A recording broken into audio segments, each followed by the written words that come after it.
The differences between two popular investment options are notable, particularly in terms of their total expense ratios. One option has a total expense ratio of 0.03%, which is among the lowest in the industry, while the other has a ratio of 0.09%.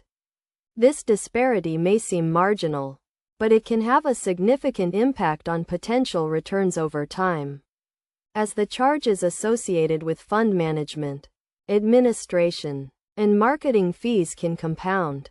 As a result, the option with the lower total expense ratio is ideal for most retail investors who prioritize long-term investments. In contrast, the other option is more liquid, partly due to its lower average spreads and higher trading volumes.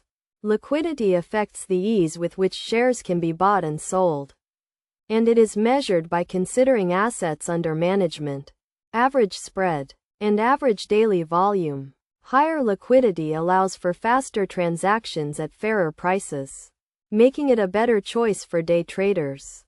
The two options also differ in terms of their origins, with one being launched in 1993 and the other in 2010. The older option has the advantage of being in the market the longest, which may appeal to more conservative investors who value reputation and stability. Despite these differences, the two options share some similarities. Both track the S&P 500, matching the performance of the top 500 largest US-based companies listed on the stock exchange. They are also distributing funds, meaning investors receive quarterly dividends, which can provide a constant income source. In terms of performance, the two options are similar. Ultimately, the choice between them depends on individual investment strategies.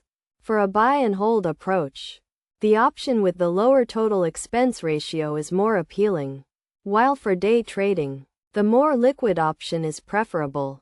Overall, the option with the lower total expense ratio is a better choice for most investors, due to its potential for higher returns over time.